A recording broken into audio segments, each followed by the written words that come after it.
There are so many games out and available right now, it can be pretty hard to decide what kind of games that you want to play. Here at Ultima Games, we put together a list of our top 5 favorite games of the year so far. We hope that one of these games catches your interest. First up on this list is God of War. This game was as fun as hell. I enjoyed everything the game had to offer, from the combat to the interesting story and the awesome set pieces the game showed off. First off, let's talk about the graphics. This game looked amazing. It already looked great on PS4 and PS5, but that PC port was icing on the cake with 60 frames a second and widescreen support for 49-inch monitors. Then there's the fun and fluid combat. The combat is the second favorite thing about this game, with the story being the first, of course. Combat feels refreshingly smooth when throwing your axe at enemies and calling it back into your control in an instant. It's super fun every time you get to do it. My only gripe with the game, however, is repetitive bosses and some encounters, but with all the game has to offer, it's a small nitpick from me. Story-wise, without any spoilers, the story actually kept me interested and invested in what was going on in Kratos' and Atreus' journey throughout the entire game. All opinions aside, this game is great, it's fun, it's amazing, it's interesting, it's everything you want a good game to be. It's not buggy like a lot of games are today, it's not Cyberpunk, it's not Fallout 76, it's just a good game, and just that. Sony Santa Monica definitely took their time with it, polished it really well. They deserve every bit of praise that this game has earned. It's really good. Go check it out. It's definitely worth every penny. It's worth your time. It's a great game. Definitely worth playing through at least once as your time as a gamer. I highly recommend it. I definitely recommend this game to anyone who has yet to play it or who's on the fence about getting it. It's definitely worth your time. Next game on our list is Windjammers 2. Now, Windjammers 2 is a fun game to play. It's got local co-op, it's got multiplayer, there's a small mini game which is not the funnest, but I mean it's there if you really want to mess around with the game more. There's an arcade mode that gives each character their own ending.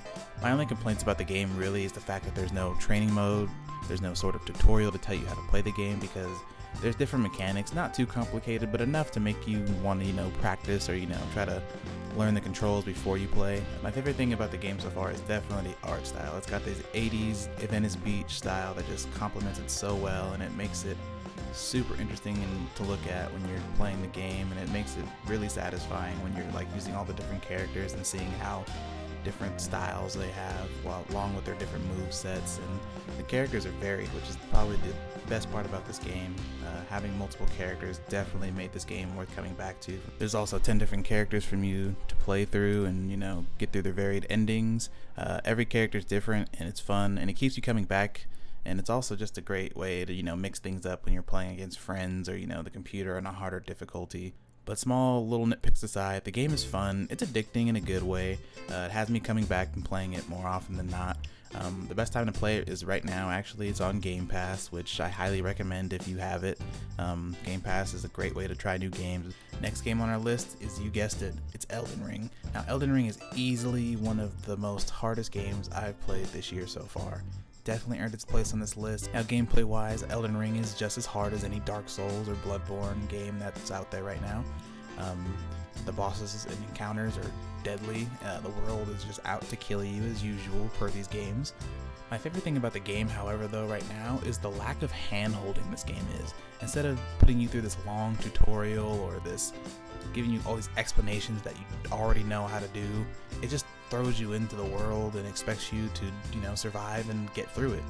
And that's what makes this game so fun, There's no directory, there's no map to guide you anywhere, there's no markers or anything like that. I mean, you can add those yourself, but there's nothing like strictly guiding you to a linear path to your destination. It's literally, here's the open world, here's what you need to do and what you could do. Now go do it any way you can possibly find a way to do it. And standing in your way of getting to your goals are encounters against mobs, boss fights that are incredible and vast in scope and the variety of them. There's so many different types of bosses in this game. It's so refreshing to play through and fight all of these. You're going to be fighting through these bosses quite a lot in this game. From Software definitely nailed it out of the park with this one. They polished a great open world. They made something that's not boring. The world is interesting. It's vast. There's tons of things to do in this game. Tons of bosses to fight. Tons of gear and loot to acquire. It's definitely one of the better open world games this year. I highly recommend it to anyone who's interested in a Souls game, looking for a challenge of any kind, or just want something new and fresh. It's not the same old open world game that you might see in, say, Ubisoft or EA, Next game on our list is Persona 4 Arena Ultimax. Now this game is special to me because one, I love the Persona series. It's amazing no matter what type of game they make. It's always fun, it's always energetic, and the soundtrack, gameplay, and the characters are always the biggest highlights of these games. Now this game has everything a fighting game fan would love. Arcade, versus, online, some practice modes here and there, and you know, a decently well fleshed out story for every character.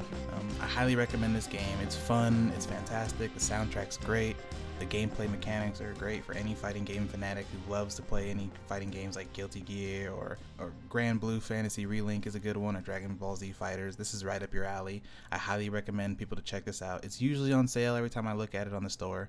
It's on PS5 and the Switch, so you know, we got updated ports with all the DLC, so definitely go check it out. And check it out, the characters are great, the gameplay's cool, the soundtrack is amazing. That alone is probably worth buying the game itself anyway, so give it a shot and check it out. I highly recommend this game to anyone who has any interest in anime or JRPGs of any kind. Final game on our list is Horizon Forbidden West. Now this game was already amazing with the first installment on PS4 way back, but this game definitely does improvements in every aspect that this game puts out.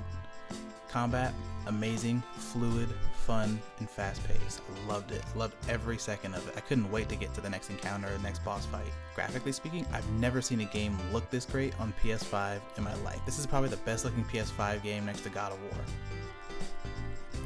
From the graphics to the foliage to just the textures, the character models, the way the character interacts with the environment, everything just looks super amazing, and it's super great. I love it. The inclusion of the grapple hook too just makes everything look even better. Exploration is always fun as usual in this kind of game. We have another open world, which is fantastic to see because there's lots to see and do in this game, just like the first one. I really appreciate the way of getting around has been improved too. We have this hang glider thing from like Breath of the Wild now too. We also have a grappling hook that just gets us to higher places faster and just more efficiently. Getting around has never been easier in a game, which is great because this game is all about exploration and just taking in the world as it is. And of course the story is still interesting, you know, with new characters and old returning. Now I won't get into it too much to say spoilers, but this game is definitely worth it. I highly recommend you check this game out. If anything, if you're lucky enough to have a PS5 or lucky enough to get one, I highly recommend this game. It's fun, it's fast-paced, it's AAA, it's everything a AAA game should be. And thank God the game works. I have not had any major bugs of any kind, thank goodness, because I feel like a lot of gamers now are getting sick of buggy games, and glad to see that this one does not suffer from that. But with all said and done, this game is definitely worth your time, definitely worth your attention. I highly recommend it if you have a PS5. Go try this game out. It's definitely worth your money. You will not be sorry. And if you love open world games and Sony in general, you'll definitely have a great time with this game. It'll definitely keep your attention. The gameplay's fun, the story's interesting, and there's plenty of things to do in this world of Horizon Forbidden West. And that's it for the list, guys. We do have a few honorable mentions. We got Trek to Yomi, Destiny 2, the Witch Queen expansion, and Tokyo Ghostwire. Now I won't provide too much details into any of these, only because with the exception of Destiny 2, we haven't played the other two games, and we never recommend a game we haven't played yet. So check out the trailer, watch a little bit of footage that we got here, and don't forget to comment, like, and subscribe. I thank you guys for watching the video, and until next time.